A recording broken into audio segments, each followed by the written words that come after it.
Hi everyone, I hope you're having an amazing morning.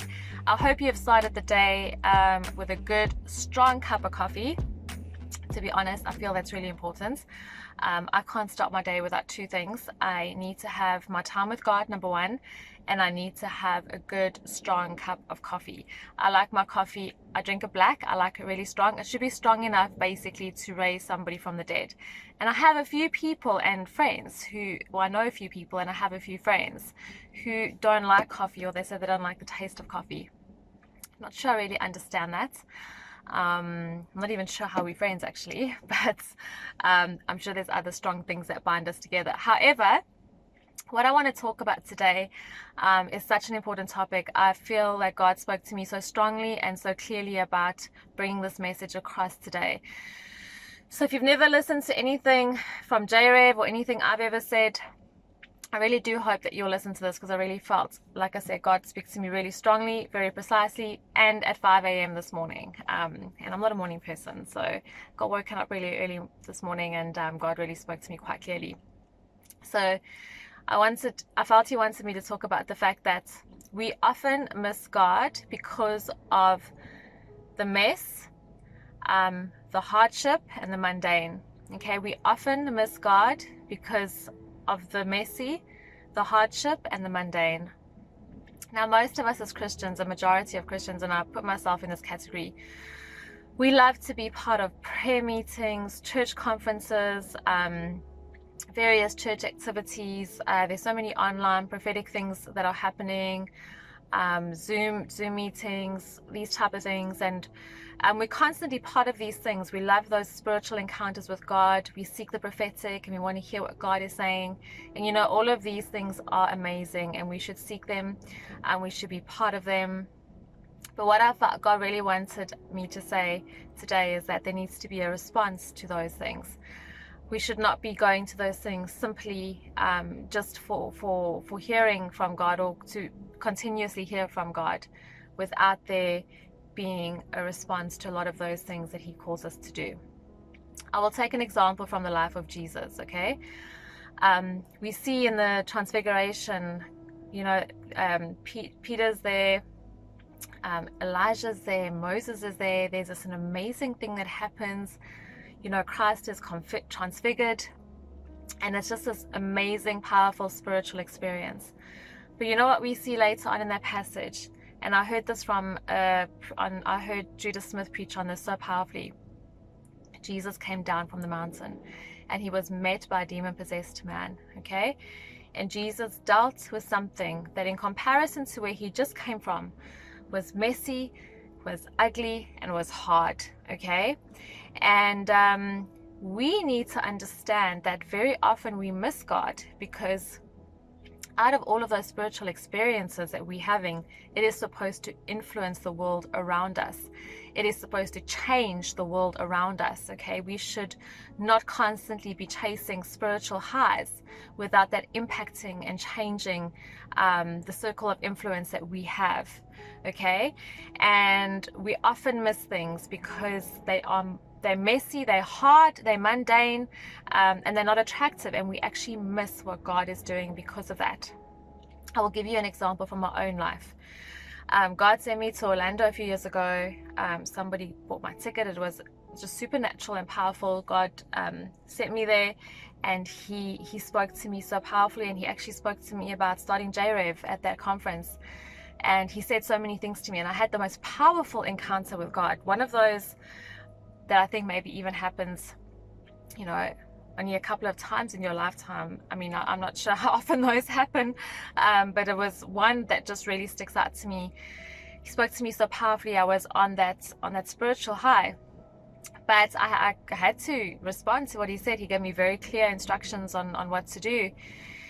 And so, man, over the next period of time, for a long time, I was up to my eyeballs in legal entities and contracts and clauses and dealing with government organizations and so many complicated, boring, mundane, hard, messy things. Yeah, when you're building something, it's messy, very, very messy.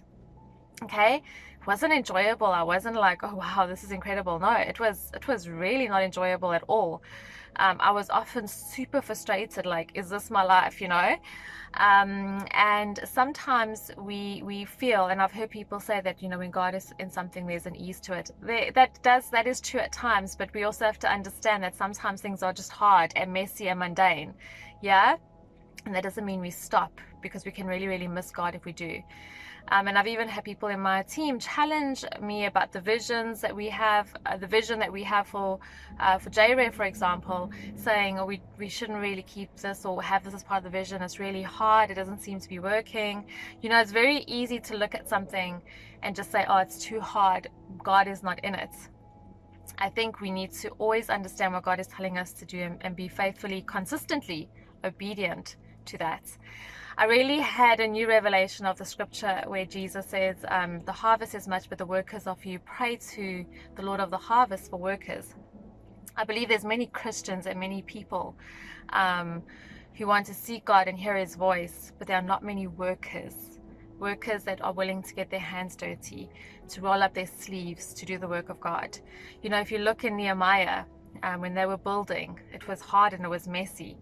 Yeah, and they were being attacked while working. It's exactly what's going to happen to us. You think the enemy is just going to like lie back and relax while you're advancing the kingdom of God? No, when Nehemiah was building, yeah, they built with one hand and they had weapons in the other hand. Yeah, that's not easy work. It's like hard enough to build.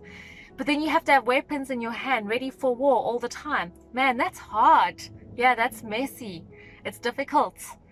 And it doesn't mean that because it's difficult and it's hard that it's not God. We have to be careful that we don't completely miss God by this kind of mindset, by thinking in this way. Yeah, it will be.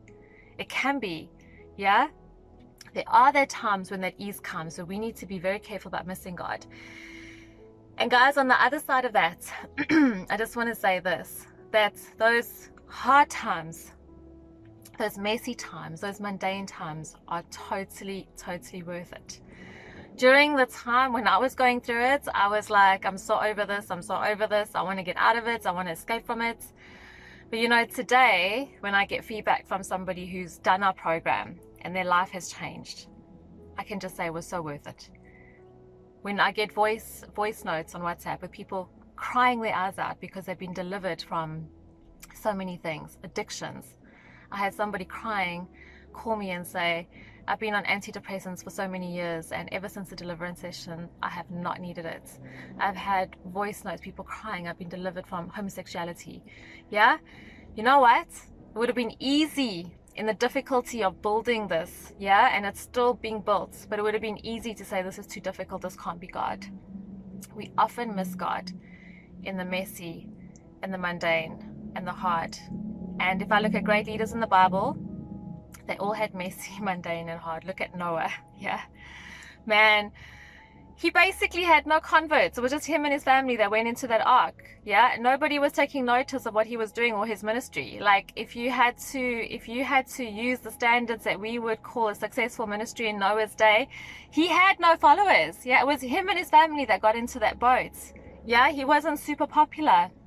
He wasn't going viral. Yeah, he was doing the work of God. God said, build, he built. Look at Moses. God told him to do things. I'm studying Moses now. When God tells him to do something, sometimes there's an argument, sometimes there's a bit of a pushback, but he does it. Yeah?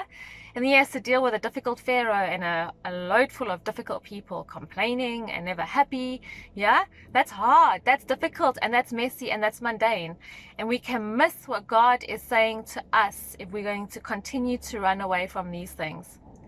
I really can feel God talking through me now, guys. If God is talking to you now and he's convicting you and challenging you, yeah, it could be that God is calling you to do something that may not be, very attractive, that may not look great, that may seem like hard or messy or difficult.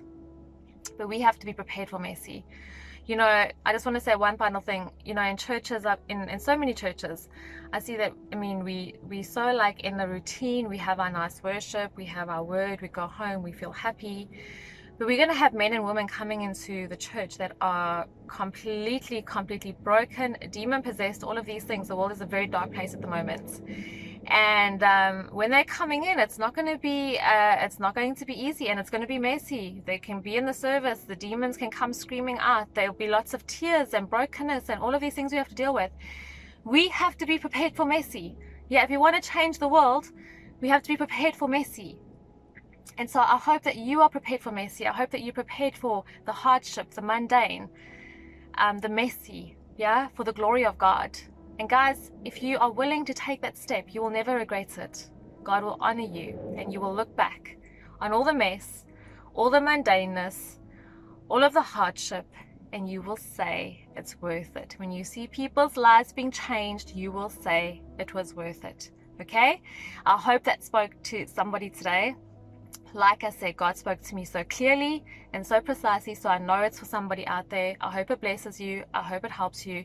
I hope that you will enter into that messy, mundane, hard thing and change the world for Jesus and change the world for the kingdom, because you can. Embrace that stuff and you can change people's lives. Thank you guys for listening. I hope you have an amazing day, and God bless.